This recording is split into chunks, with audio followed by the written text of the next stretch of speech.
The following podcast is a W2M Network original production. Visit W2Mnet.com for all of our other great podcasts, plus news, reviews, articles, and opinions from the worlds of wrestling, video games, football, and entertainment. And welcome, ladies and gentlemen, to the 49th edition, I think, Wrestling Unwrapped. I'm your host, as always, and joining me, Harry. Hey, Patrick, what's up? Hold on, so you go ahead and talk. Alrighty. So, as I just mentioned, it is the week of Halloween, and last year about this time we covered one of the biggest clusters in WCW history in Halloween Havoc 1998. So we thought 3 days after its 20th anniversary, we cover one that was a bit more lighthearted and for the most part was a little bit better, as we decide to go back 1 year to Halloween Havoc 1997 from the MGM Grand Garden Arena, of course, in Sin City, Las Vegas, Nevada. This is pre-T-Mobile Arena. Wait, that's the same building? No, but I'm saying, though, MGM Grand Garden Arena is where the major events were held before T-Mobile Arena. Or the Thomas & Mack Center. I was going to say, because isn't that where the Vegas Golden Knights play their games and stuff?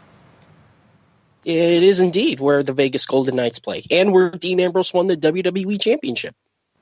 That would have been Money in the Bank 2016? Sure. Yes. Sounds right. Let's go with it. Sounds about right. I think you're right. Don't know how we got from WCW Halloween Havoc to Dean Ambrose, but it's a short road. It actually is a very short road. So, as always, before we even get started, though, this is, of course, a presentation of the W2M Network. You can find all the information, including our previous episodes, on the one and only W2Mnet.com, including also not just wrestling, but the newest W2M Top 25, which might actually be more reliable than the AP. Why is Notre Dame not in the top 4, you scumbags? Anyway. Because Notre Dame doesn't deserve to be in the top 4 yet, but that's a conversation for a different show. You shut your mouth. You shut your mouth. Anyway. There are 4 major conference college teams undefeated. You guys have a loss. Deal with it. I'm not having this argument again. We had this argument earlier. Not you and me, but we had this argument earlier. Anyway, for the latest top 25, be sure to check out W2Mnet.com. .com. Because we don't rip off enough stuff on this show. Fair point. Alrighty. So, as always, we've got 9 matches to get through, including the main event. One for the ages 60 and up. Hey, Harry. Sorry, I was pretending I was a participant in that match. Fair point. How they managed to stay awake, I have no idea. But the main event is a steel cage match. It is Hulk Hogan versus Rowdy Roddy Piper. Mind you, I said 1997, not 1987. Allow me to also point out the fact that this was originally intended to be our 50th episode, and we were going to go FHH on our 50th episode just for all of our fine fans. Well, we're going FHH in a different way here, because he's not getting the 50th episode. That's actually a fair point as well. All right, shall we get to the results? Yes, we shall. As always, here's Harry with the results for Halloween Havoc. As Patrick mentioned, we are at the MGM Resort Arena in Las Vegas, Nevada. This is Slim Jim Dig It presents Halloween Havoc 1997, October 26th, 1997 to be specific. And these are your results per my match listings. Our opening contest, and I'm going to pronounce his name correctly here, but there is a talking point for this once we start the show. Yuji Nagata defeats the Ultimo Dragon via submission to Fujiwara armbar at 9 minutes and 53 seconds. Chris Jericho almost dies and then still defeats Godot with the Lion Tamer at 7 minutes and 19 seconds. Another talking point. Rey Mysterio Jr. defeats Eddie Guerrero to win the WCW Cruiserweight title in a title versus mask match. At 13 minutes and 53 seconds, it is widely considered to be the best match in WCW history. Alex Wright defeats Steve Mongo McMichael with help from Goldberg and a blind as a bat Charles Robinson at 6 minutes and 34 seconds. That's one. That's one. I know. Jacqueline Boogie Oogie Oogies her way to a win over the Disco Inferno at 9 minutes and 42 seconds, which went about 9 minutes and 42 seconds too long with a roll up. You're not getting that one out of me. Because you agree. Kurt Hennig defeats Ric Flair via dirtiest player in the game disqualification at 13:56. That is to retain the United States title, I want to say. Yes, because the television title was in the previous match and it was not defended. Yes, Disco Inferno was a singles champion in WCW of a belt that wasn't the Cruiserweight title. Because WCW. Because TNA. Wait. No, this is the predecessor. Scott Hall and Lex Luger technically go to a no contest at 12 minutes and 57 seconds. No final bell ever officially rendered in that match, therefore no contest.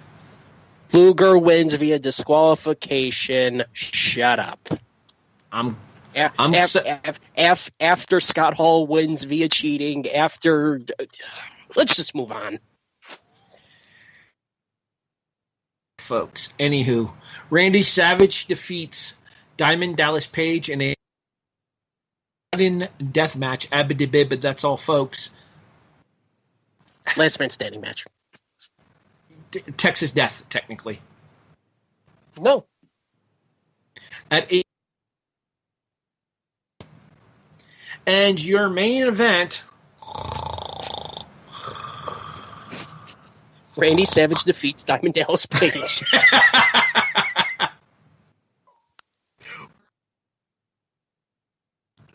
Roddy Piper KOs Hulk Hogan and pretty much most of the audience with a sleeper hold at 13 minutes and 31 seconds.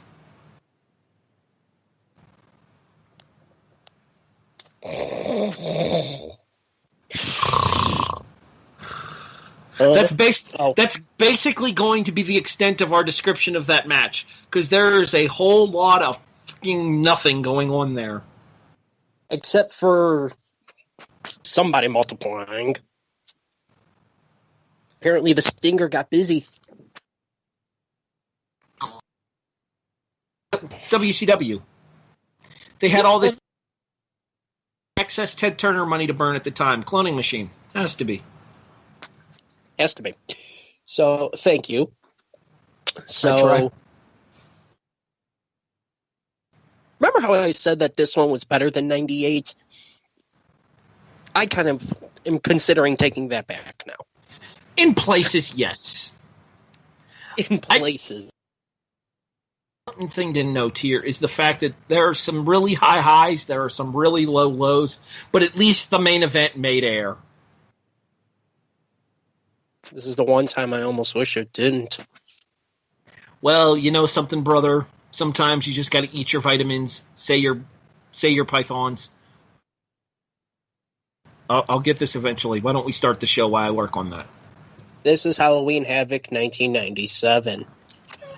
And kicking things off, it's Eugene Nagata, guided to the ring by Sonny Ono, taking on the Ultimo Dragon. And yes, I realize what I said, because Heenan. Which, by the way... No, because... No? No, because... Because who? The ring announcer for WCW. He said each one is its own separate syllable. Na-ga-ta. That's how he introduced him, Yuji Nagata. He turned into a Jeff Dunham. I'm bringing that joke full circle tonight. All right, we move on to the match itself. Yeah, by the way, we should also mention, since I mentioned Heenan, your commentary, Dusty Rhodes, still kind of gives a damn Tony Schiavone and Bobby the Brain Heenan, and for almost the entire first half of the damn show, first third Iron at least. Mike Tenay. Well, yeah, the first all three of the first three matches, Iron Mike Tenay joined them as well. That's what he said. Shut up. Gina Gata again, and it's weird hearing Yuji Nagata be treated as the kind of young lion here, considering and he's the grizzled veteran. To be fair, I thought this actually was a pretty good match, even though the crowd really didn't give a damn for it. Say what you will about the match itself, that crowd was there for the main event, so at least you have that. But well, I mean, there were some definite. And Ray had the crowd with them for more or less the entirety there. Jericho and Ghetto, whatever. I really don't care. They had the crowd until Jericho almost murdered himself, but we'll talk about that in the next match. So, I did not think this was a bad match by any stretch of the imagination. No, I thought this was perfectly fine. The psychology was strong. The ring work was solid. But at the same time, the only thing that I disliked here is the fact that with the crowd as uninvested as it was, having this as your opener was probably a mistake because it took the crowd even more out of the show before the show could even properly get underway. I think that they may have been better off switching this and the Eddie and Ray match and actually opening with that Cruiserweight title contest. It probably would have been a fair thing. Nagata ends up picking up the win, somewhat devious means, and Sonny Ono actually hits a wrestling move by kicking Ultimo Dragon in the arm, and he catches his arm pretty flush as well in that kick. So, yes, Nagata picks up the win. If I am not mistaken, he kicked his arm out of his arm. Shut up. Owen style. Speaking of Canada, our next contest, Lionheart Chris Jericho against, let's see, I've heard Godot. It's Ghetto. I always called him Gato. Like, now I call him Gato, as, one of the owners of the greatest wrestling company in the world.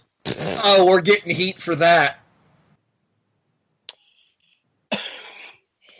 I feel like that comment is strictly rumor and innuendo. Shut up. So yeah, I caught myself with that one. But for about 90% of the match, this was going pretty damn good. I mean, you have arguably maybe the underrated best in the world at this point, Chris Jericho, and this is 97 Chris Jericho. He'd only get better. And the problem is, oh man, this is going to be such a bad joke. The problem is that it felt like a lot of the time he was waiting for Godot to kind of get into position for some of the moves. And then they go for the Super Frankensteiner. Ow. All right, so let's put this into description for everybody. And if you want to check it out, you can do so on the award-winning WWE Network, though the price escapes me. I can never seem to remember. $10.68. But that's beside the point. Moving on. Oh, I'm taxed. I pay $10.68.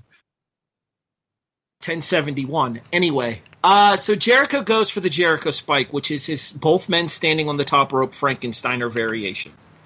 He goes to leap up and appears to slip, but at the same time, it doesn't look like Godot gives him much of a landing area either. And Jericho comes down square on the top of his goddamn head. While Godot just goes forward and doesn't flip and just does a belly flop. He took a Styles Clash from a Hurricane Rana. Yeah. Still funny. Because that's exactly how he landed. He landed like he was taking a Styles Clash off the top rope. Except he went head first instead of... Never mind. Do you think that was supposed to be the finish? No.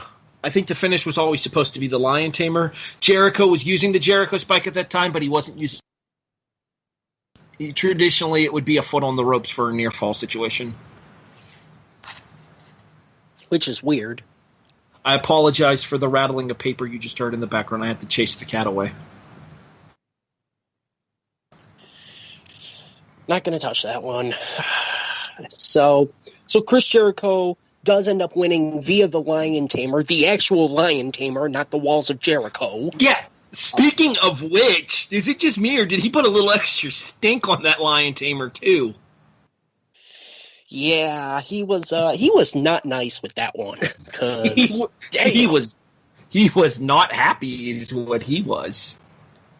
He couldn't have been because it looked like he had his knee square on Godot's Ghetto, whatever the hell you want to call him. It looked like he had his knee flush on his neck. Ow. He could have worn his ass for a hat. No. Just no.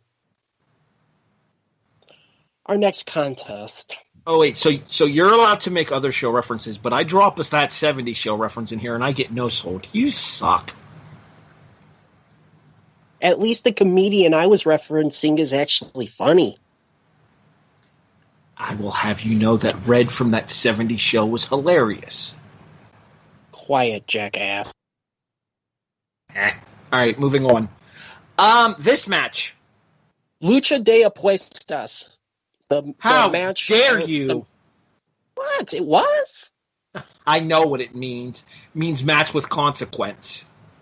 Or fight with consequence. Consequence, technically. Abidibib, as I mentioned earlier. It is Eddie Guerrero's Cruiserweight Championship against Rey Mysterio Jr.'s mask. Yeah, he had his junior at this point. Good for him. So, well, it was all of WCW. He had Rey and Junior for the entirety. He didn't always have Mysterio.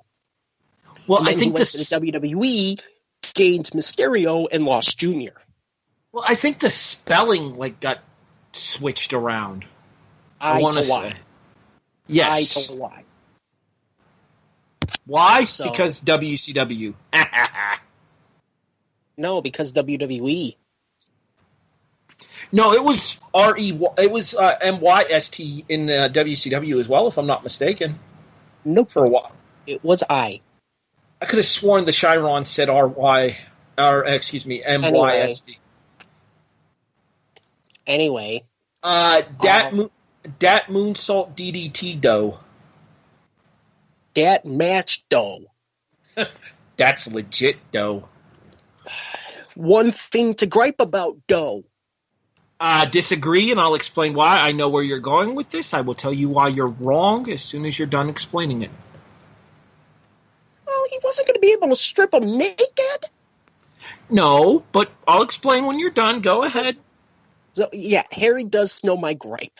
It's a match of consequences. Like I said, it's Rey Mysterio's mask versus Eddie Guerrero's Cruiserweight Championship.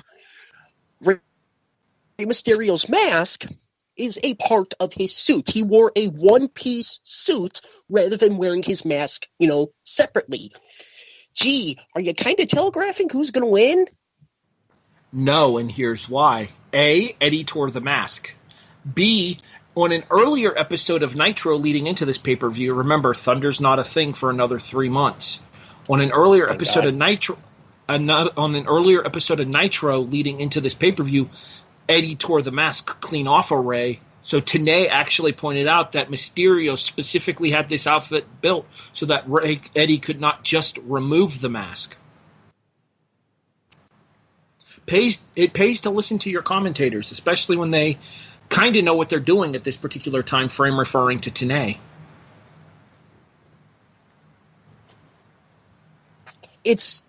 And actually I was. It's great that they had a reasoning for it and everything, but come on.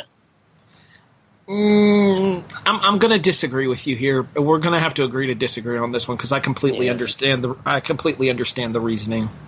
I understand the reasoning, but to me, it's still telegraphing who's winning. Hey, by the way, who won? Who won? No, you're not wrong about who won, but at the same time, though, did Eddie not tear the mask during the course of this match? Yes, but he could have. Hell, people have done that to Ray when Ray's mask was separate. Okay, but at the same time, should Ray have had to unmask, he could have just taken the rest of the mask and torn it off himself, which would have been an even bigger disgrace, having to tear the mask physically off himself. And strip naked while you're at it, apparently. I would imagine he had boxers on underneath. Ask Tony Schiavone, he may know. Or, well, I guess funny that you mentioned Tony, given who's next on the card. I didn't even think about that. That's two for me. So, but real quick, Rey Mysterio does win. Quick question. Since you mentioned, yes, his mask was ripped. When he goes and wins the match, is he bleeding? I think it was face paint. I think he had like eye black on in order to cover his identity from the mask tear. Okay. Because to me, it looked like he was bleeding. I saw what you were referring to, and I kind of questioned it myself, but it looked black, so I think it was like eye black like athletes wear in order to cover up, kind of conceal his identity a little bit, if that makes sense. Oh, okay. Okay, fair enough. So, and from here on, we say goodbye to Iron Mike Tenay. God, I wish he didn't leave. You know what? I actually did not dislike the commentary for this show. I mean, I wish they would have paid a little bit more attention to the matches. We'll talk about that a little bit later. ... I think it actually happens about here, too. It's exactly where it happens, but at the same time, it's because of the promo that happens before this match, where we go back to the NWO locker room where Hulk Hogan, Hollywood Hogan, whatever you want to call him, that jabroni Hulkster brother. A-hole Hulk Hogan. Hogan, that works. Decides to let WCW know that unless there is a contract signed guaranteeing that Sting will not be on the premises this evening for Halloween Havoc. Remember, this is in the build to Starrcade 97, the greatest cluster fudge-sickle in WCW history. Hogan's not wrestling, brother. Creative control. Okay, he doesn't actually use the words creative control, but it's implied. Technically, Eric Bischoff could have actually said that since he was still the boss at this point. Yeah, that finish doesn't work for me, brother. So, real quick, just to sum up what Harry just said. Hulk Hogan will not wrestle unless a contract is written up that Sting will not appear. Remember those words. Dun, dun, dun. Because I believe the contract is shown later on. You'll see what we mean. I'm actually trying to remember where. I think it was after the U.S. Heavyweight Championship match. Anyway, before we get to that... I want to say it was J.J. Dillon's on-screen return to WCW after leaving the World Wrestling Federation. I'm not positive of that, however. I think it was attacked.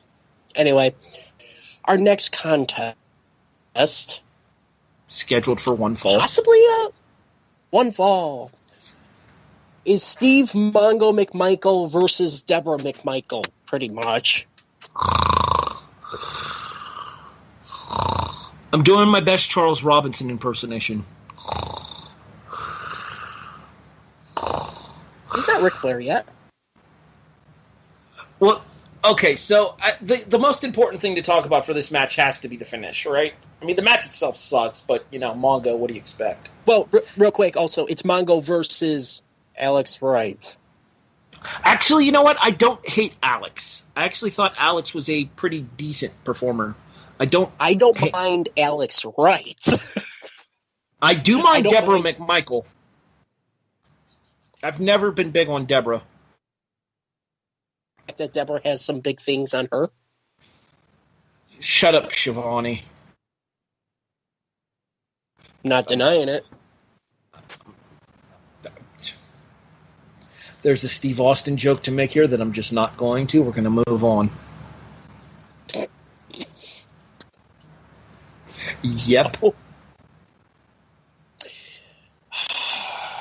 So it's Steve McMichael versus Alex Wright, who represents Deborah McMichael. Real quick, if Alex Wright loses, isn't Deborah out of the WCW? Yes, and I think that was because they were doing something with, I want to say Jarrett had just returned to the WWF at this point. And if I'm not mistaken, I think her and Jarrett may have been an item at this time, because I know she legitimately left McMichael around the time that they were in WCW. Yeah, the whole thing is just... Much the same way that Kevin Sullivan booked his own divorce, he may have booked Mongo's as well. Ooh. Ooh. Ooh. Yeah. Ooh. We're getting shooty up in here tonight, sir. Ooh. Tell me I'm wrong.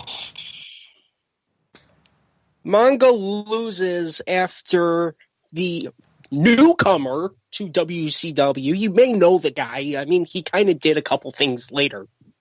Some guy named right. Bill something or other.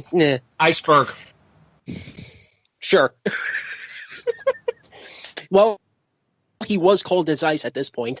And green as grass. Did he ever really get past that? Damn it.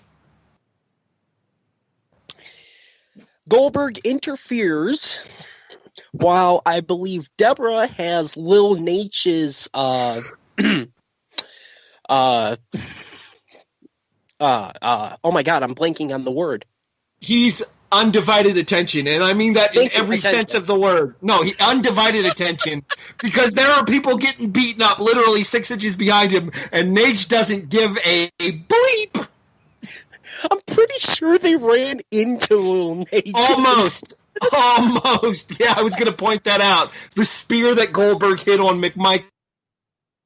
McMichael, if he wouldn't have tucked his shoulders right when he did, probably would have Achilles clipped Charles Robinson and taken him out of refereeing Tim White style. And then the jackhammer that Goldberg hits, they were within inches of him again. Needless to say, ring positioning was not one of Goldberg's strengths at this point. Apparently. However, Goldberg's strength shows through as he damn near one-hands Alex Wright and puts him on top of Mongo. He, you know how Cesaro delivers his gut-wrench suplex? Yes, that's exactly That is exactly what he did to Alex right there. He just goes, all right, up you go. And he just deadlifts his ass. Okay, Alex, time for the finish.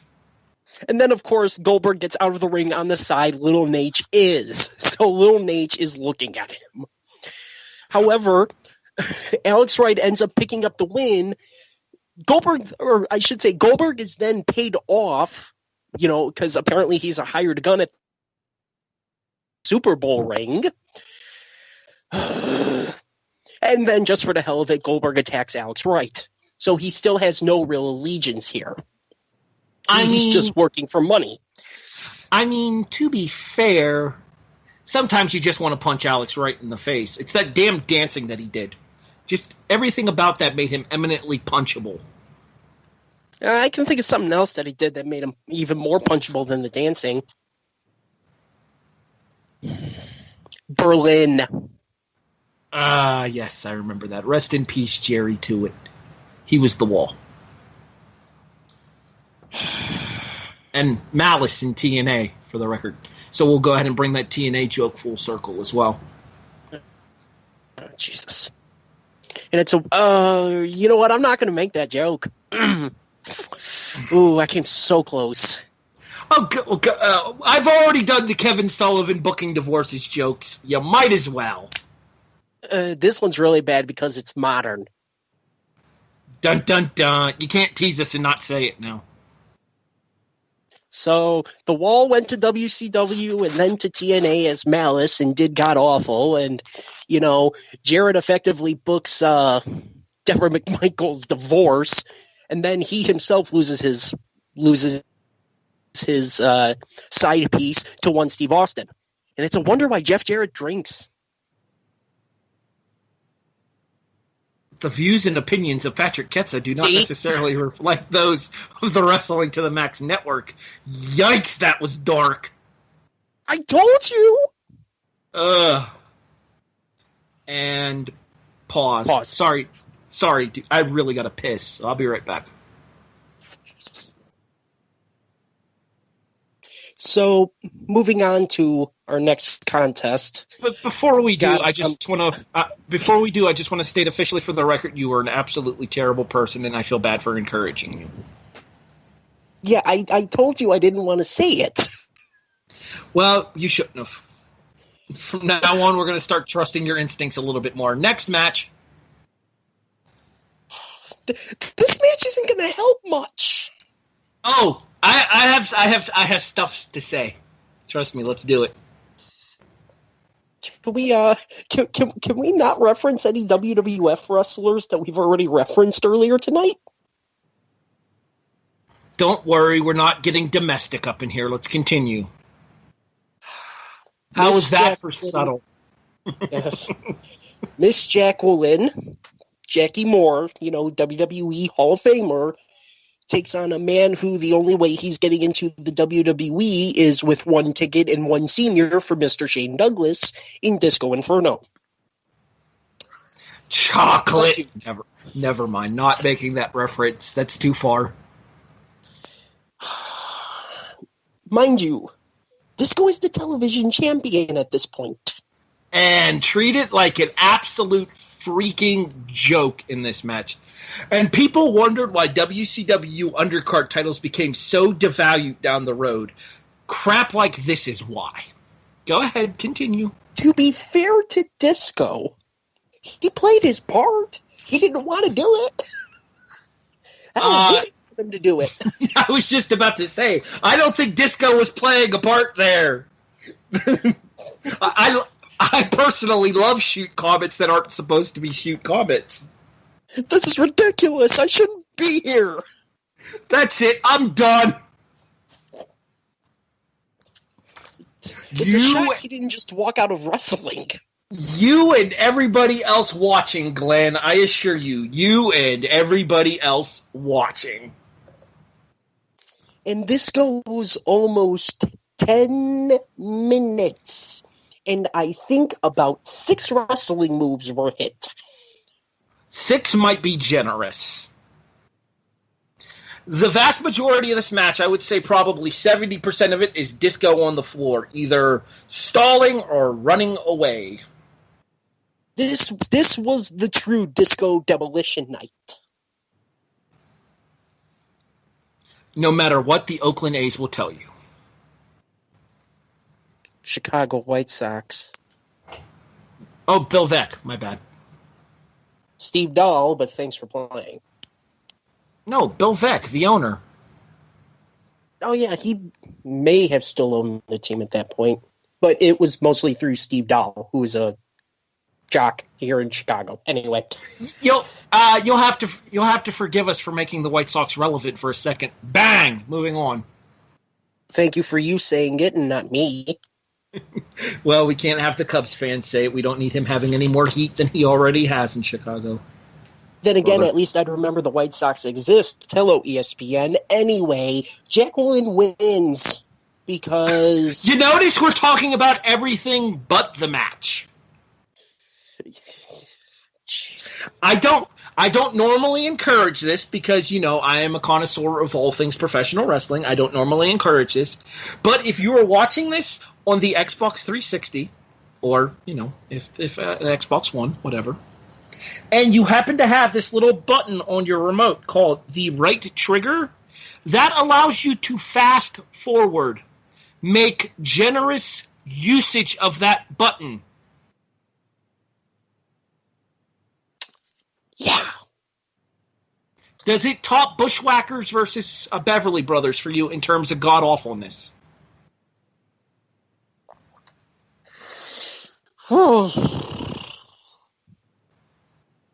No. That's because those were four competent. No. That was because there were four competent people in that match that had a match of that caliber. This is a somewhat competent Disco and a Jacqueline that, frankly, was never anything special in the ring, in my opinion. Except for one night in England. She was very special there. I wonder if that's available uncensored on the network. I don't think so. I feel like Kevin Dunn might have quick cut away from that, whereas Vince is yelling in the back, chocolate! Never mind. Moving on. Vince is yelling, zoom in! He's got the Joey Eastman going, cameraman, zoom. Wow. Yeah, that's right. We're doing a Wait, no, let's let that sit in for a second there, Patrick. We're doing a WCW Halloween Havoc 1997 review, and I worked in a reference to Joey Eastman. Thank you. All right, let's move on, shall we, please? For the U.S. Heavyweight Championship, it is Kurt Hennig, the U.S. champion, representing the NWO. I mentioned that for a reason. Taking on the Nature Boy, Ric Flair, who built it to the ring just to get a piece of Kurt Hennig. Well, in fairness, Kurt dismembered his robe. Did you see what he did to that $3,000 robe? I'd be pissed off too. I think he just ripped off $3,000 worth of it. That's a $15,000 robe. Okay, if that you might ask be Flair. Yeah, Flair has a tendency to exaggerate those numbers a little bit. 10,000 is a legit number, though.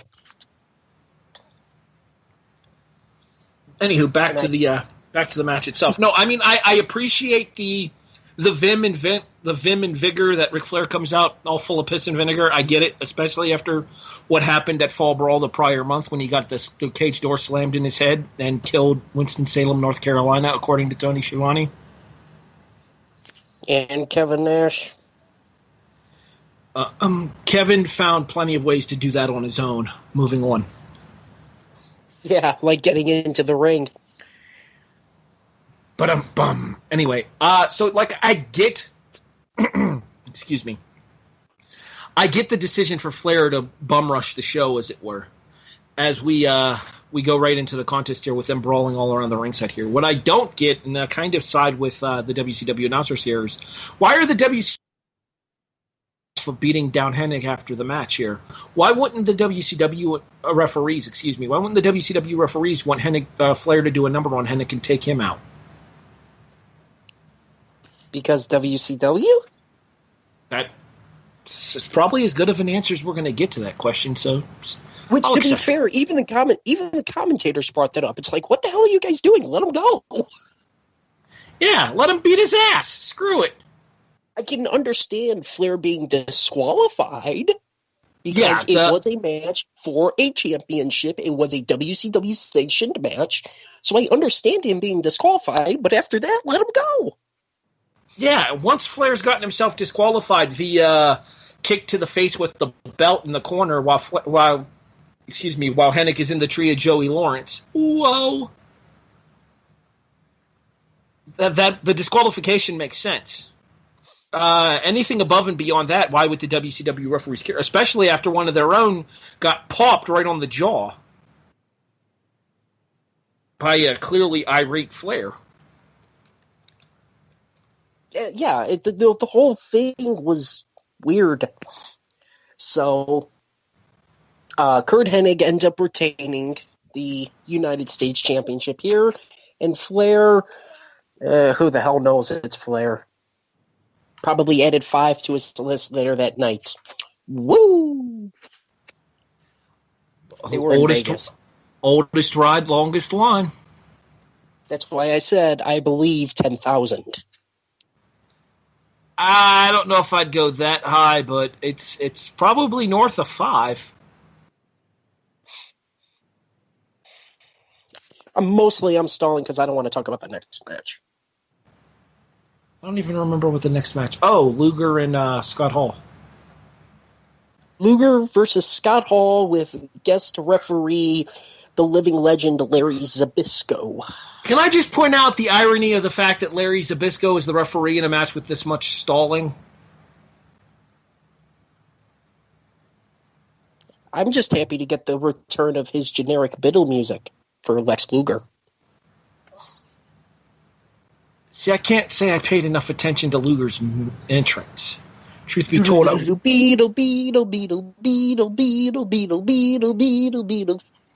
the guitar riff thing that he used to have? Yes. Okay, yeah, I know what you're referring to now. All right.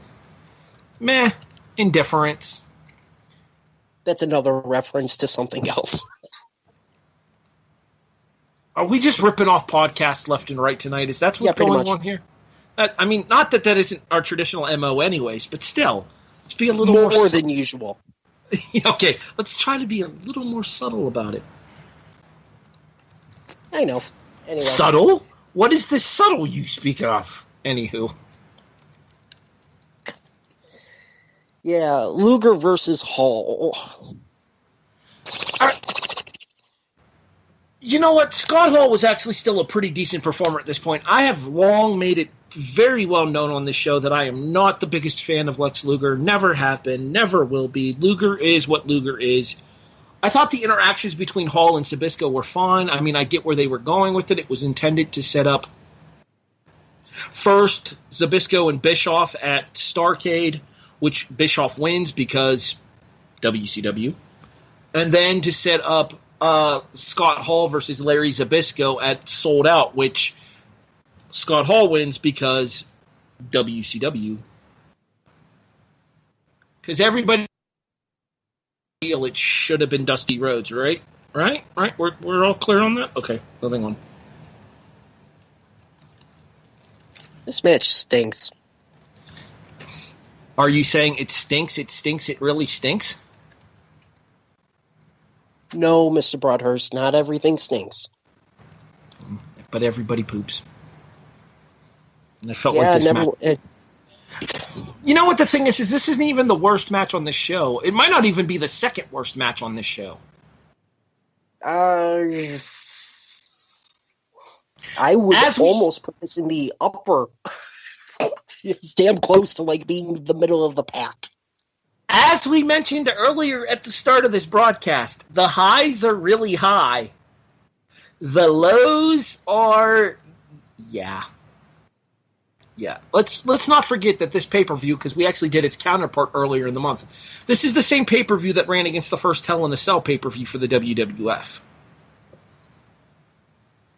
which is available in our archives. There's another reference. At least it's to ours. Yes, but stolen from a different show's way of plugging it. Anywho, moving on. Anyway. Yes. So, hang on. So, Hall distracts Zbyszko. 6 kicks Luger. Luger then gets put into the outsider edge, and Hall wins effectively clean. However, Zbyszko calls for the replay. Okay. And sees that 6 was the reason that it happened, and orders the match to be restarted. To which Luger almost immediately puts Hall into the torture rack, to which I guess Hall effectively taps out. I understand what you're saying with the fact that you never hear the bell, but that's because Larry Zbyszko is attacked effectively before he can even ring for the bell. So Luger wins, I think. Sure, let's go with it because my head already hurts. Where do you why is it only seemingly WCW that you could call for a replay? Yeah, like seriously. When did Larry Zbyszko become the world's smartest referee to have the foresight to go to the Videotron for the replay of the finish? Hey, Turnertron. Whatever. That was its name. Of course it was. 'Cause Titantron, so Turnertron. Yuck, yuck, yuck. Hogan's later. Brother. Anywho. No, I actually thought the match itself was okay. I mean, the finish was overbooked 7 ways from Sunday, which is ironic because it was a Sunday. But, like, I get why, because they had other things that they were setting up with this match. At the same time, it doesn't make it any less confusing. Yep. And Speaking with that, of confusing... Yeah, I was about to say, and with that, we move on. My broadcast colleague is a bit confused as to this match. It is a Las Vegas sudden death match. It is Randy Savage taking on Diamond Dallas Page. I saw your message on the Facebook chat. Yes, you are correct. I was wrong. Texas Death is a pinfall followed by a 10 count. Last Man Standing is solely the 10 count. I admit it. I was wrong. Enjoy that one while it lasts, because you're probably not going to get another for a while. Sure. Next, you're going to call the main event good. Anyway.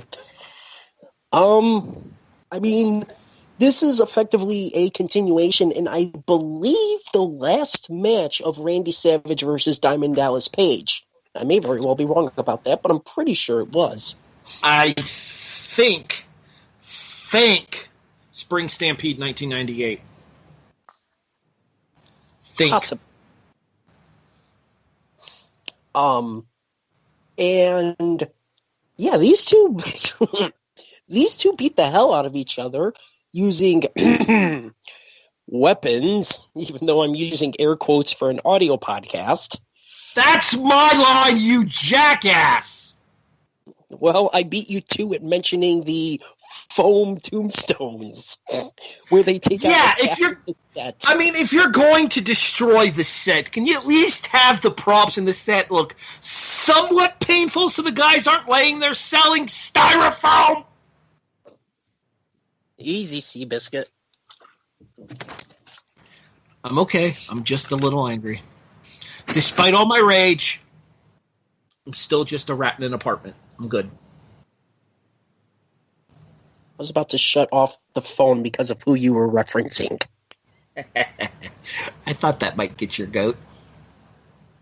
Anywho, back to the show, please. No, we got the goat last year when they won the World Series. And the goat is dead. Back to the show, if you don't mind. God, we have so many sidetracks on this episode. Lord. I mean, granted, I'm responsible for a good number of them myself, so I got no room to talk. But still, anyway, where was I? Oh, yeah. I don't know what it was he hit him with while they were inside of that area, though, that server tray or whatever, but it made a fantastic noise. He got wobbly-legged. He wobbly-legged him, if you will. I can't do Dusty right now. He got wobbly-legged, if you will. If you will, the second most recognizable entertainer in the world of professional wrestling, if you will. That's a little bit better. Anyway. It's the second most recognizable athlete in the world today, second only to Muhammad Ali. Unless they're on the New Jersey Turnpike. Anywho, moving on. And Brother Love's with him.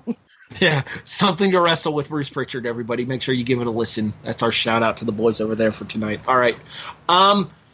Right, that's the shout-out. Anyway. The match itself is pretty good, though. I mean, I don't have any complaints. Savage and Page always beat the shit out of each other, but in fairness, they were both of the mindset of getting the matches all put together beforehand. Page is notorious for this, and stories have since come out after Savage's retirement, and especially after his subsequent death, I want to say 2012. Yes, I believe so. That Savage was much the same way as Page was, and specifically referring to the WrestleMania 3 Classic with Ricky Steamboat, that him and Steamboat practiced that match a handful of times before they went out and actually had it in the Silverdome. Silverdome. Brother. By the way, 2011, sadly. Oh, so 6 years. Okay. May of 2011, if I'm not mistaken. I want to say May 20th. Yes. Yeah. So, but yeah, I mean, up until about the last 2 minutes, I thought things were actually very good. And then, remember the contract? The contract that stated that yeah, but that wasn't the real Sting. That was Jeff Farmer, sir. No, that was Hulk Hogan. Are we sure about that? They said it during the main event. Oh, maybe it was then. I always thought that was Jeff Farmer. I mean, in fairness, once Tenay went away, I kind of tuned out commentary. In the ring, fake Sting was Jeff Farmer. If Sting was wrestling and it wasn't Sting, that was Jeff Farmer. But in this case, there were what's a multiple for Sting? Sting Eye throughout the entire night. Sting's would work.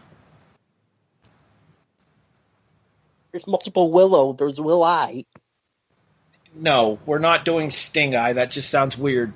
It sounds like Stink Eye, and that's a completely different conversation for a completely different podcast.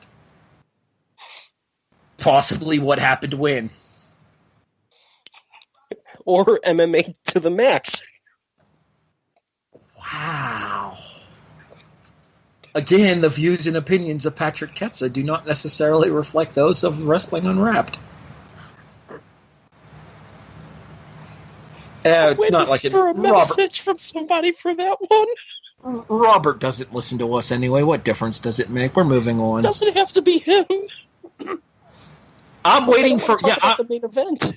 I'm waiting for your producer to start yelling at you here because I feel like it's going to happen. If he wasn't busy watching soccer, because of course he is. Anyway, I don't want to talk about the main event. Yeah, well, it's the only thing standing in the way of our big finish, so we might as well get to it. Rowdy Roddy Piper versus Hollywood Hulk Hogan. Well, let me tell you something, brother. The old age in the cage is going to happen tonight, you see, dude. And I'm going to eat my vitamins, and I'm going to say my prayers. I'm going to get my butt handed to me, especially once all these fake Sting eyes start showing up, brother. See, you said it. That was on purpose. I played into your reference. You're welcome. Or you just played into the reference of Hulk Hogan mispronouncing things. Well, I mean, Silverdome, Superdome, Silverdome, Mercedes-Benz, whatever. Call it what you will. Mercedes Martinez, whatever. Back on NXT television this past week. Good for her. Indeed. So... We are really doing everything. We're really doing everything we can to avoid this match, aren't we? We said this was one for the ages 60 and above. I like Piper. I do. I really like Piper. I've never had an issue.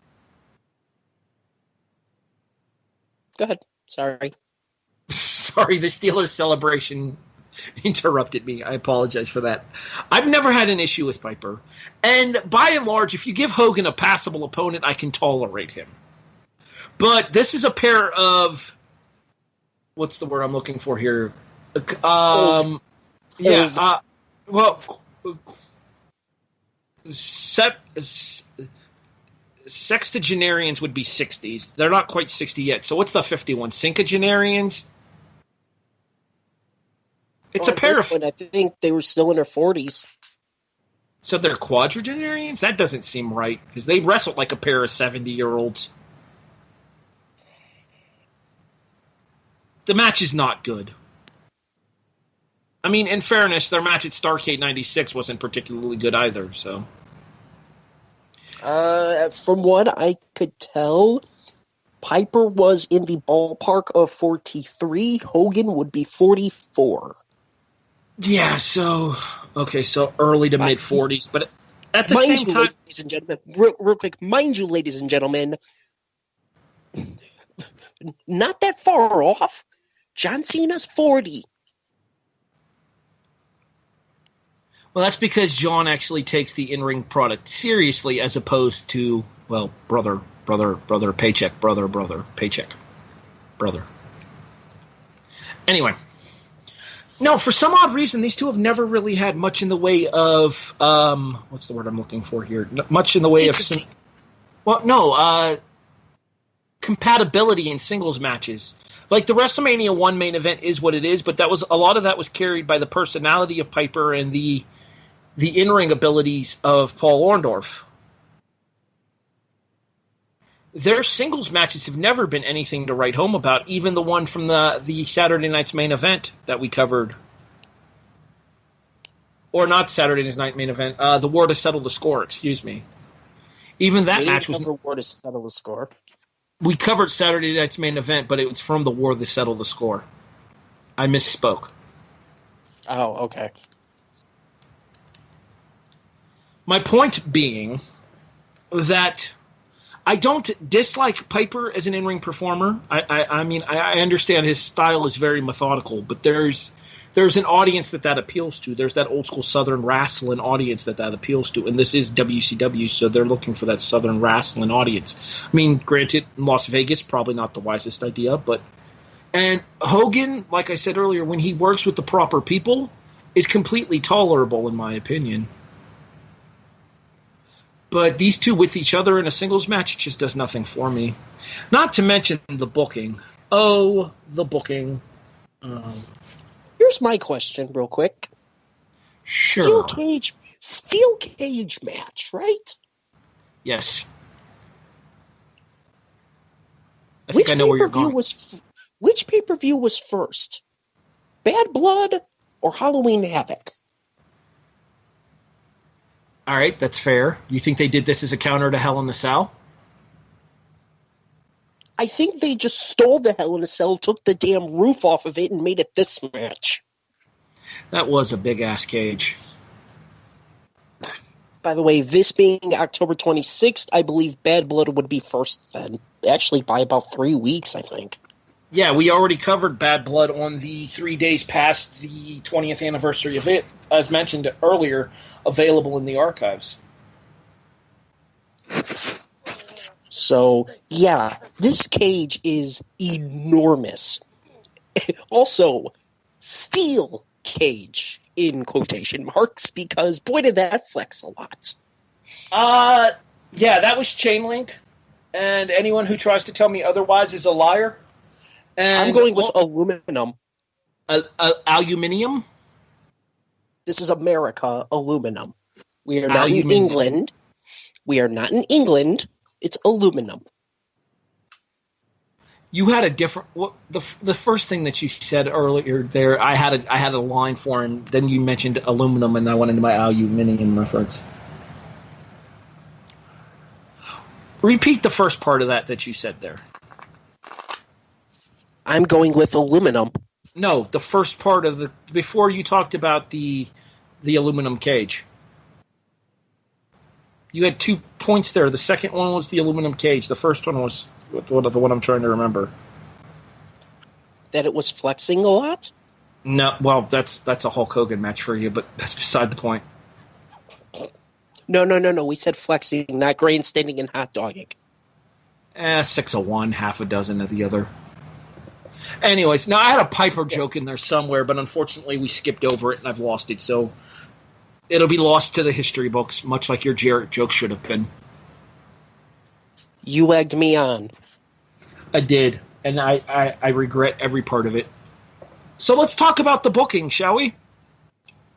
Run as fast as you can. You can't catch me. I'm Brother Jack, dude, man. I actually think the word you're looking for here is running as fast as you can.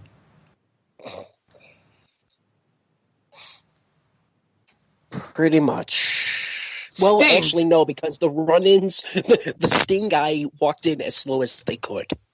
All of them. All 87 of them. 87 might be an exaggeration. We may or may not be misleading you, but there were a lot of freaking Stings. I believe It Patrick may not lost. be 87, but it may legitimately be 7 to 8. I think Patrick lost count around the 6 mark. It was definitely at least 6, so it may be 7 or 8. And that's not counting the fan in the fan, air quotes in an audio podcast, that ran in at the end of the show. Why was there also no referee? How are you supposed to win?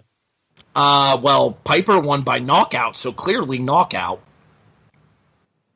Then why not have a referee in the cage the whole time? I'm pretty sure he can stay out of the way.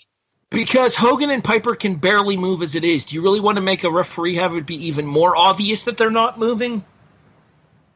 Hey, they climbed the cage. Slowly. I feel with the biggest area they possibly could due to the size of the fact that this was damn near the blue bar cage of the WWF, just bigger, but they climbed it. I feel bad knocking a Piper match like this now that he's no longer with us, but yeah, not good.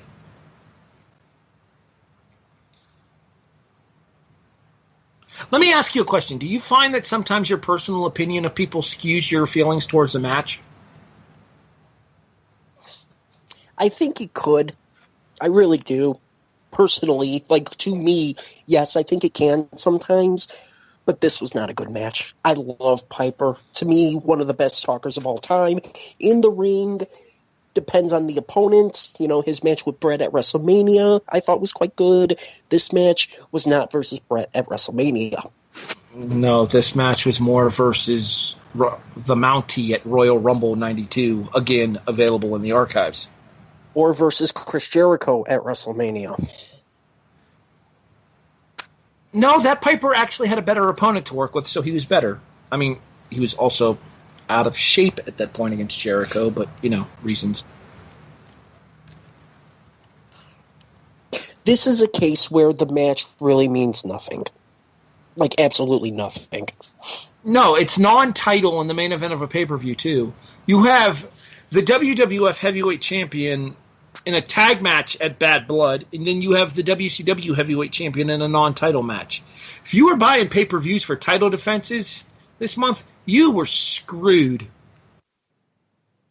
Not to mention you have one of your secondary titles on this one facing a lady. And losing, might I add. While running for most of the match. Why, Patrick? Because WCW. And do we want to discuss the Stings any further, or have we pretty much touched on it? I mean, as Patrick mentioned, there's like 5 to 8 Stings, depending on who you do and don't count, shown in the audience at any given time. No actual. And who you listen to, and also who you listen to on commentary.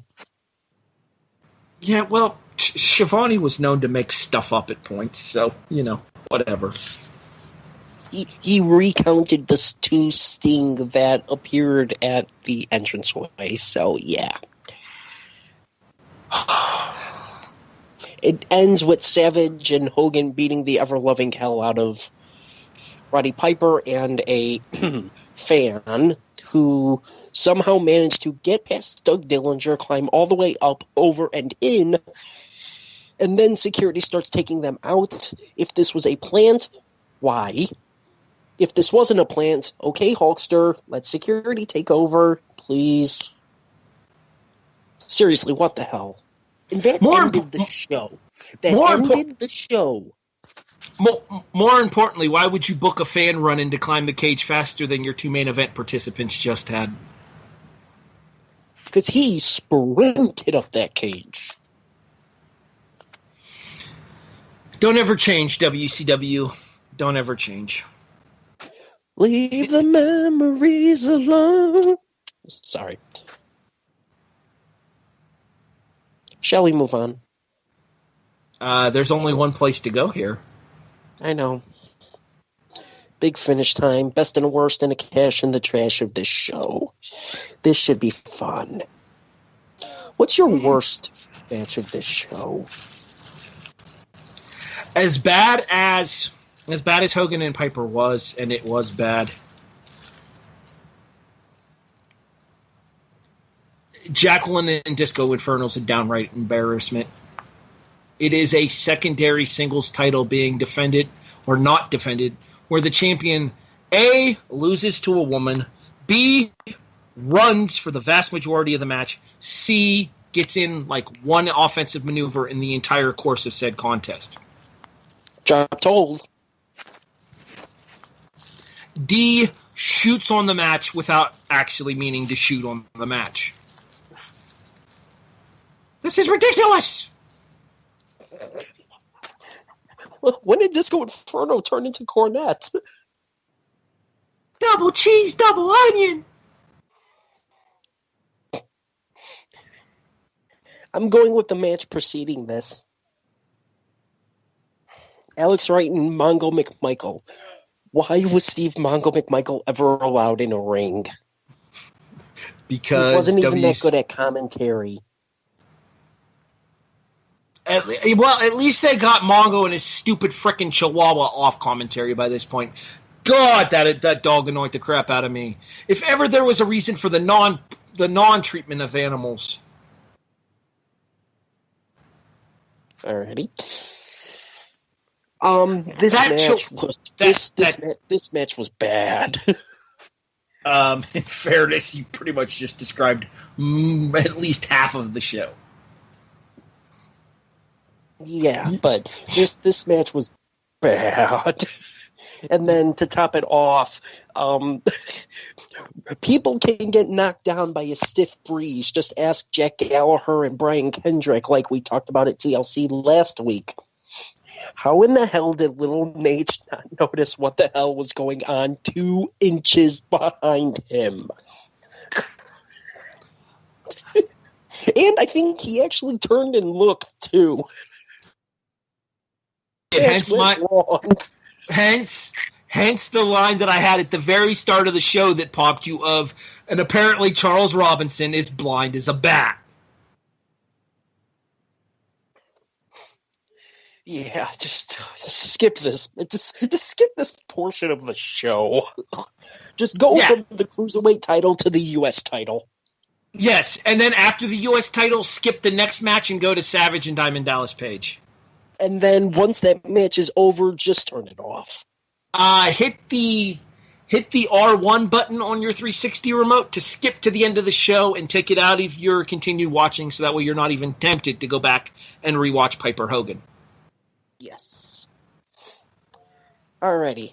To the positive. I have a hunch we're going to either match or be damn close. What is the best match of this show?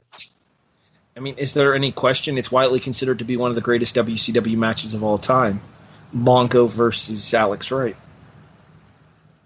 That's my joke, you jackass. Yeah, well, that's for stepping on my audio line. That's for stepping on my air quotes on an audio podcast line earlier. Anyway, no, it has to be Ray and Eddie, doesn't it? Like, not even close. The closest anything comes to the Ray and Eddie match is Savage and Diamond Dallas Page, and that's barely within the same ballpark. For this Thank you, one foam weapons. For one night in 1997, Eddie Guerrero and Rey Mysterio Jr. could do no wrong.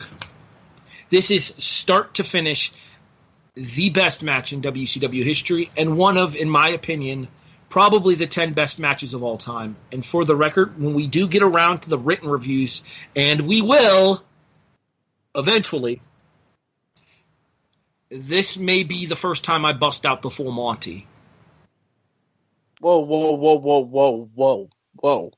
5 stars, Patrick. We don't need to see that. So what you're saying is FDM? No.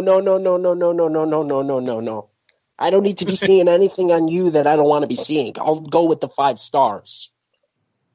Well, it's not -5 stars. That would be Mongo and Alex. Hey, this show could enter the Observer Hall of Fame and Botchamania, both on the same episode. Yeah, pretty much. In back-to-back matches. How many other times have you seen that happen? All right, Patrick. Well, was the Beverly Brothers versus the Bushwhackers immediately before the Rumble? You know what? You might be right there. Again, Rumble 1992, available in the archive. I'm officially checking this. I think you're correct, but Eddie and Ray, right, Patrick? Damn, it wasn't. The tag titles split them. Earthquake and Typhoon against the Legion of Doom? Yeah, so you had natural disasters in that match, and then a natural disaster in the match before it. But I'll give you credit. Solid joke. So, yeah, it's got to be Eddie and Ray here. Though I will give special mention to the Texas Death, Last Man Standing, Sudden Death, Las Vegas, whatever the hell you want to call it match. Yuck, yuck, yuck. Harry doesn't know what he's talking about. Enjoy it while it lasts. No, even beyond that, the Las Vegas Sudden Death match is a really stupid name. Yeah, well, it's a really stupid company at times. Fair point. I thought that was a good match too, but yeah, it's definitely, obviously, Eddie and Ray here, because they hit everything, which is something you don't see. Is they hit everything. God, psychotic. That moonsault DDT, man, still to this day one of the prettiest things we may have ever seen in professional wrestling. When Ray was on, and back when his knees were cooperating, there was no one better. I think at this point he's only 2 surgeries in. I reiterate, when Ray was on and his knees were cooperating. Yes. Because they would attempt to replicate this spot the following month at World War III 1997, and it would go terribly wrong. Ray would end up missing Eddie by almost a good 6 inches. Yep. So, alrighty, moving along. What is your cash for this? And don't just say Las Vegas gambling. That's cheating. Mike Tenay. The only one who actually knew what the hell he was talking about? Specifically the fact that Tenay, especially during the course of Eddie and Ray, adds so much to the backstory of that match, too. With everything about the history of Lucha de Apuesta, with everything about the history of Eddie and Ray, talking about how this is Ray's 9th Lucha de Apuesta match where his mask was on the line. Obviously, it won the previous 8. Talking about the history of the mask and what it means to a Mexican wrestler. I mean, technically raised from San Diego, but made his name down in Mexico. Bringing up the fact that Rey Mysterio got his name from his uncle, talking about how his original ring name was something along the lines of Hummingbird in English, which caused Heenan to go into laughing fits. I mean... Not to mention here, let's be honest, if Tenay hadn't been there to walk them through Nagata and Ultimo Dragon, how lost would Shivani and Bobby Heenan have been for that match? Heenan would have literally just kept calling him Eugene the entire show. Or the entire match. So he was Eugene Nagata? I wonder if he's a distant relative of Eric Bischoff. Eric and Sonny have been known to be pretty close. Dun, dun, dun. Never mind. Which Sonny? Oh, no. Oh, God. Gross. God! You set yourself up. You set yourself up for that one, buddy. To borrow a line I usually use on the kickoff. Ah! Chris Kloss scream. Anywho. How about you, Patrick? What's your cash for this show?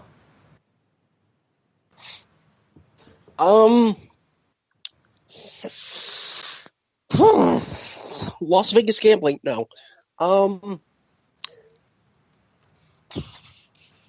Randy Savage proving that he still has it.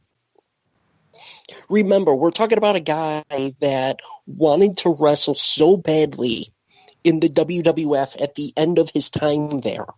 And Vince McMahon said, no, he's too old. And yet, here he is 2 years later? 2.5. It was 93 into 94 with the feud with Crush. Savage would leave the WWF towards the end of 94, if memory serves. Okay. So, but we're talking 3 years later. Yeah. And he goes and has one of the better matches on this show. Second best match. I think we could agree there. Yes. And yet, Vince always found him to be too old.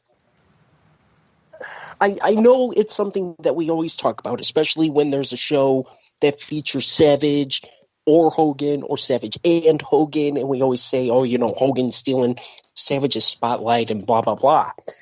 And while that's a fair point, but there's a reason why people to this day say that, especially me. Savage proves here that he still has it. And he's still pulling off pretty damn good matches. And yet he's still stuck in the shadow of the guy in the steel cage match. Why? Because WCW in creative control. I would go as far to say that Savage at 50% was probably a better worker than Hogan at 100. Unless Hogan was in Japan and Hogan actually gave a damn. Yeah, well, American Hogan really didn't care about his in-ring content because he knew American fans were more centralized towards entertainment rather than the actual wrestling product. Savage understood that American fans want both. And he delivered on both. That you needed to be the cream of the crop, as it were, both in the ring and, in his case, quite literally on the microphone. Dig it. Yeah. Now I'm gonna go snap into a Slim Jim. Yeah. Alrighty. Before you're able to do that, what's your trash for this? No Slim Jims for me. My throat's already acting a little wonky from the pizza rolls. Styrofoam weapons. Really? That's exactly what I was saying when I rewatched this show. Really, WCW? Styrofoam. In a death match. Styrofoam. It wasn't a death match. Stop saying it was a death match. It wasn't a death match. It was a sudden death match. Close enough. It was a sudden death space match. Anyway. My point being that if you're going to have a match where weapons are encouraged, can we at least have the weapons look somewhat believable?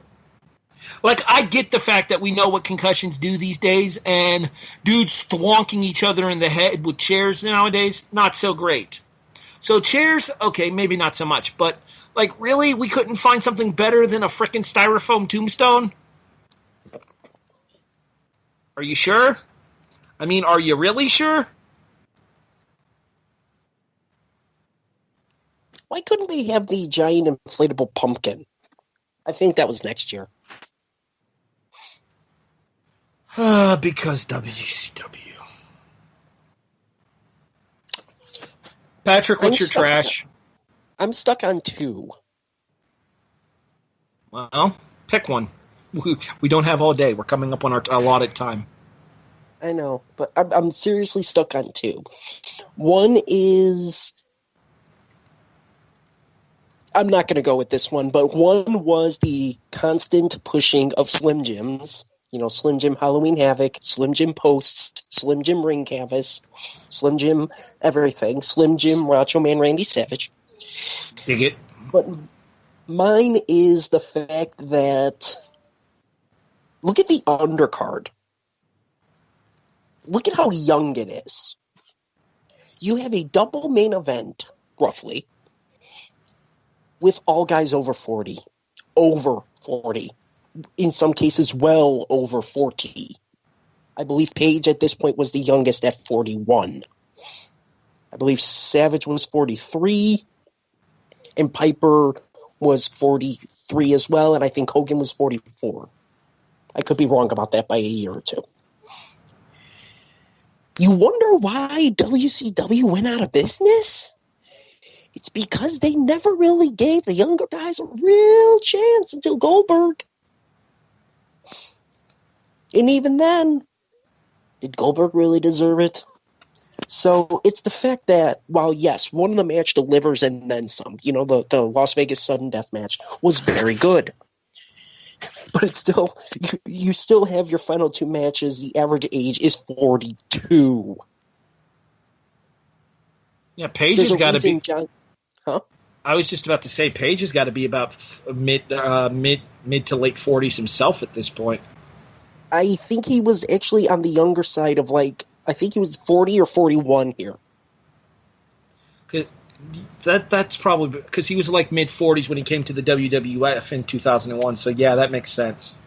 He's 61 now, and this is 20 years ago, so 41. Well, there you have it. So it's give the younger guys a chance for the love of God.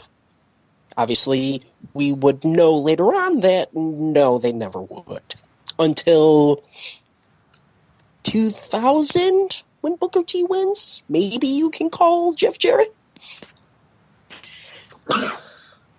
But Jeff Jarrett wasn't exactly a younger guy either at the time. And here we are 20 years later. I mean, Jarrett by that point had to have been in his mid to late 30s. Pretty much. So too old. No, and that's always a common complaint when it comes to WCW. Is the fact of the matter is that they never really knew how to manage their talent so that they could have these older roster members being used to help develop these younger roster members. Let's think back to 1992, 1993 in WCW, not 92 specifically, like 93 in WCW. I'm going back and I'm rewatching it on the network here. And there are names in WCW right now that would kill people that realize that they had them on their roster and did nothing with them. Then stunning Steve Austin, Cactus Jack, who would go on to become multiple-time WWF Heavyweight Champion, Mick Foley, Mankind. Let's see here. Who else am I thinking of? Too Cold Scorpio, who would go on to become a multiple-time champion in ECW as well. Ron Simmons, who they gave one. Go ahead. Sorry, just real quick. Jarrett was 33 when he won the WCW title. Okay, so that's still on the younger side for WCW standards. But look at those guys there. Look at the amount of talent there. Look at the amount of young talent there, and especially in the undercard too. And then look at the fact of it's the same people in the main event of every pay-per-view in this time frame. Ric Flair, Vader, Davey Boy Smith, Sting, the stalwarts of WCW, but you can't do anything with those stalwarts if you're not giving new talent a chance. You can't do anything with the young talent that you have in WCW in 1997.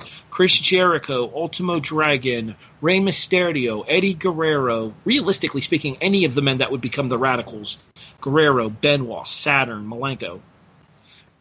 When you have Hogan and Piper combined age 80,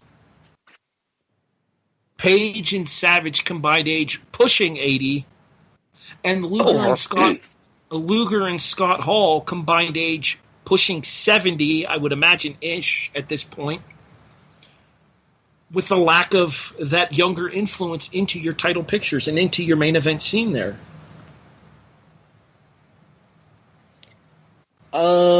No. Luger and Hall would be pushing 8, or would be pushing 80.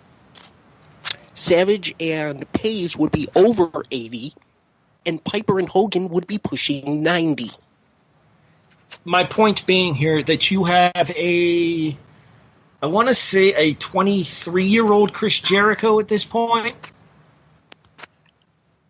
because I want to say it was mid-70s Jericho was born. So 23, 24, 25, probably 25 at the most. Do me 26. A favor, look up. Yeah, 26. So 1970. Yes. Actually, we're approaching his birthday. 11 days. So yeah, he would have been coming up on his 27th birthday. Guerrero was probably in his mid to late 20s at this point. Mysterio was in his mid to late 20s at this point. You have all these guys on the undercard that could do so much to help sell shows, and so much to bolster storylines, and you're focusing on a combined octogenarian group in Page, in Savage, in Hogan, in Piper. The only homegrown one of the four being Page.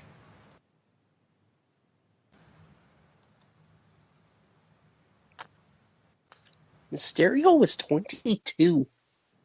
Yeah, that's what I'm saying. So you got a 26-year-old Jericho, a 22-year-old Ray Ray. Eddie's probably around Jericho's age, maybe a little bit older. So I would say 30 at the most. It sounds about right because he was 37 when he passed in 2005. It was 38, but yes. So 30 at the most for Eddie. 30. Yeah, exactly. You have all these younger talent on the undercard that you're not doing anything with because you're so set in your creative ways with the top of the card. It's like they used to talk about all the time. The WCW undercard would blow the WWF away, but then you'd get to the main events and no one would care.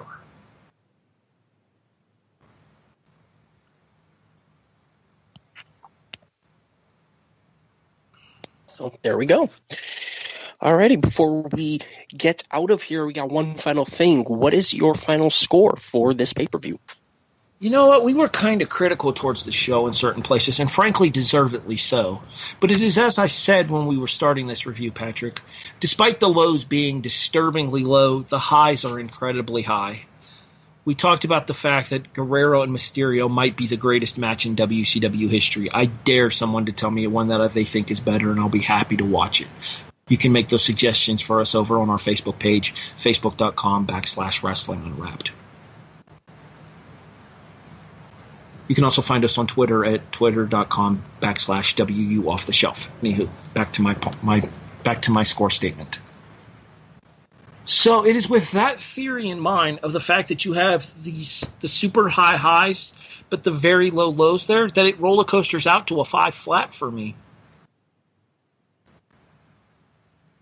And then it's unfortunate to think that a show with 3 matches at or above 3 stars, because there were at least three 3-star matches here, and I would say without the botch at the finish, Jericho and Ghetto probably approach his 3 stars as well. 4 matches with at least 3 stars there, that the highest I can go for is a 5 because of everything else being so just ridiculously god-awful in places.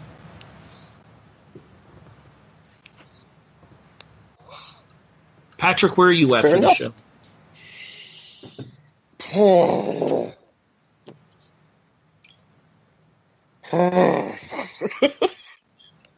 I'm actually trying to think of this one. I mean, more deliver than not. You know, we got a 9-match card, and while the intergender match, the Mongo versus Deborah match, the main event, and most of Luger and Scott Hall stink. And that's putting it nicely in some cases. But Nagata and Dragon, Jericho and Gato, botch aside. Ray and Eddie, Flair and Hennig, and Savage and Page, at the very least, deliver, and in 2 matches cases, probably go above and beyond. Although, even with Savage and Page, they set a high precedent there. So with that being said, as bad as the lower side of this is, I do think the good outweighs the bad a little bit, so I'm not going to go super high, but I'm going to go a little bit higher than you at 5.5. Or, no, 6. I will say a 6. And I say a 6 because, if nothing else, watch the 2 matches we've gushed on. The Cruiserweight Championship match and the Las Vegas Sudden Death match. Goofiness aside. You know, foam tombstones aside. You know, but That's about it. And you're lucky that you got commentary that actually focuses on that. Because once you get to Alex Wright and Deborah, it becomes the Hulk Hogan show. Surprise, surprise. And then you get nothing from Hogan. So at the very least, watch the good part of this and crack open a drink or two and laugh at the bad. Because the bad is bad. But I'm still going to say it's at least watchable at a 6. Hey, Patrick. No. I understand we'll be back next Sunday with a brand new show. What's going on? Will we? Yes. I'm moving us on to our next show plug. And by brand new show, I think you mean our, can't believe I'm saying this, 50th show. And you know how we are. We love controversy. It's like it's our middle name or something. It creates Definitely. cash. It creates cash, as I understand it. I was going to make the damn Bischoff reference. Do you own the book? No. I do. I feel you should get it, and then we could review the book for one of these episodes. I mean, we could review Bret the Hitman Hart's book, but I think we'd need a month. Nah, no, we can't. I let somebody borrow my copy, and I never got it back. I'm still not happy about that. I didn't mean to bring that up. I'm sorry. It's all right. I'll eventually find another paperback copy of it. I just have to look. All right, carry on. Plug what we're plugging for November 5th. November 5th is very close to yet another 20th anniversary. And this one, at its time, was probably bigger than the anniversary of the first Hell in a Cell like we covered at the beginning of this month. That being said, what better way to celebrate its anniversary than the night that everything changed for the WWF? As we will be reviewing for our 50th episode, Survivor Series 1997 Gang Rules. You know, the one in Montreal. I understand a certain Canadian screwed himself at this show. I don't remember the specifics. I'm trying to remember. I think Owen screwed Owen or something. I don't remember. Yeah, well, Owen 316 said he broke Steve's neck, so that might have something to do with it. Steve McMichael's in the in WCW. We could only... No, that's too far. I'm pulling that joke back because that's too far. Like we haven't gone too far already tonight. Anyway, so yes, that will be our momentous 50th episode as we covered WWF Survivor Series Gang Rules. Obviously, it's more known for its ending with the Montreal Screwjob, the main event, Shawn Michaels versus Bret the Hitman Hart for the WWF Championship. So, and the best part to look forward to. And the best part of this review, no Hulk Hogan. Brother. I still feel like there would have been something very, very appropriate about us doing this show as our 50th. Oh well, brother. You can't creatively control us. Technical difficulties, legitimate ones. Yes. And not because we didn't want Hogan to be number 50. Sure it wasn't. Anyway, if you haven't heard enough of myself here, you can listen to me every Wednesday night with The Kickoff. Myself, Stephen III, Brandon Biscobing, and usually more often than not, Eric Watkins bring you a pardon the interruption style debate, discussion, and general breakdown of all things relevant in the worlds of college football and the NFL here on the W2M Network. That is The Kickoff, Wednesday nights here on W2M Network. In addition, I also do the SmackDown and 205 Live reviews with my co-host, Miss Liz Puglisi. You can check those out every Tuesday night, traditionally starting around, we usually start recording them around 11-ish, so pay attention for them overnight Tuesday into Wednesday. Anything else you want to plug, Patrick?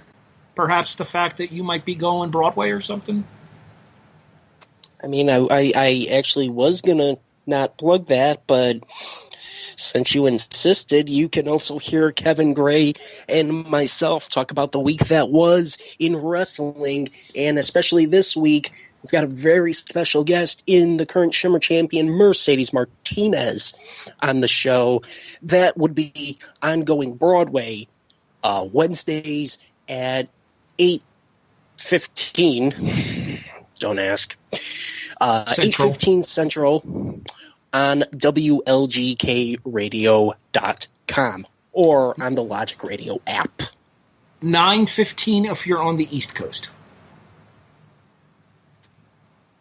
6:15 if you're on the West. I seriously had to think about that.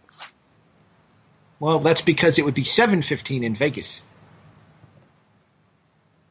Mountain. Oh, okay. Alrighty. So, alrighty. We're out of here. We will see you next week. Go ahead. For our executive producer, Sean Garmer, I'm Harry Broadhurst. And I'm Patrick Ketzog. We will see you next week.